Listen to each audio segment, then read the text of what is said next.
Aggravated assault, its elements and penalties. Elements of the offense. Aggravated assault is an unlawful act, which implies an individual's or a group's intent to inflict harm or cause aggravated injury to another person or several people. The 2022 edition of Martin's Annual Criminal Code defines aggravated assault as a criminal offense, indicating its elements, defense, case law, and penalties.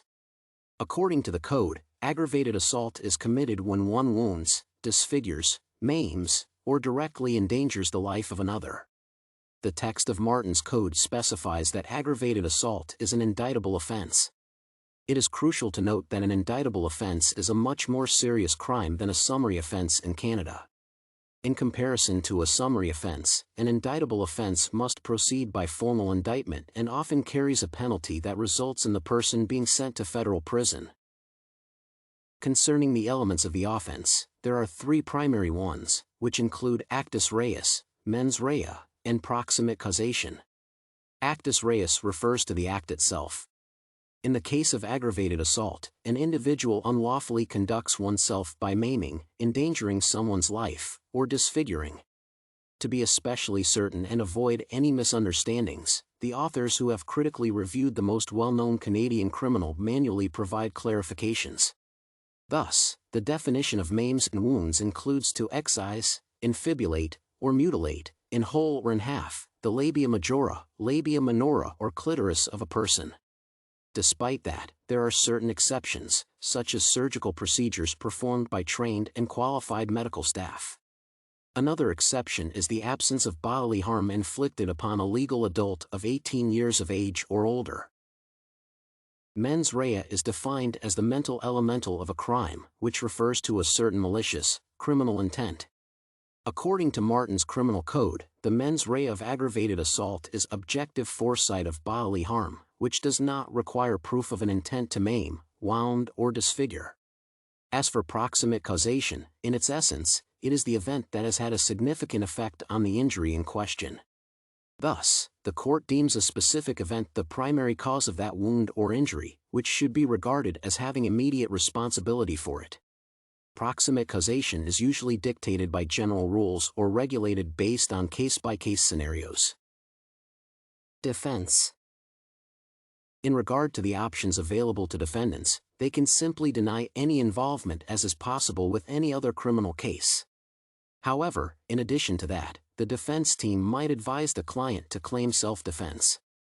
Firstly, if supported by evidence, this claim would establish with the court that the defendant had not initiated the confrontation. It would ensure that a criminal law jury at least considers the course of events, which might be able to justify the defendant's actions to protect themselves or others. Moreover, it could potentially discredit the story and claims of the alleged victim. The defense team can use the weapon involved in the attack to demonstrate it has initially been in the victim's possession or the complainant directly confronted the defendant first. On the other hand, a form of defense may be in demonstrating that the actions of the accused had no malicious intent. Thus, the outcome of their behavior toward the victim could be considered purely accidental. Case law. In contrast with civil law, case law is based upon past judicial decisions, rather than existing formal requirements and regulations. Therefore, case law, also referred to as common law, includes a set of precedents, which are in action as a result of judicial rulings in the past. Martin's Criminal Code examines a variety of precedents. For instance, R v. Putlas, 2019, clarifies the definition of wound defined in court. R v. Little Rent, 1985, added to the terminology as well, by demonstrating a peculiar case where an injury did not imply an essential element of wounding, breaking. R v. De Freitas, 1999, allowed to specify what endangerment of life constituted. The action of the assaulter must directly endanger the life of the victim, and not only have the potential to do so. R v. Carrier, 1987, made it clear that consent is no defense to the offense where the injuries were caused by the use of a weapon such as a knife. These are merely some of the examples of case law concerning aggravated assault. Penalties.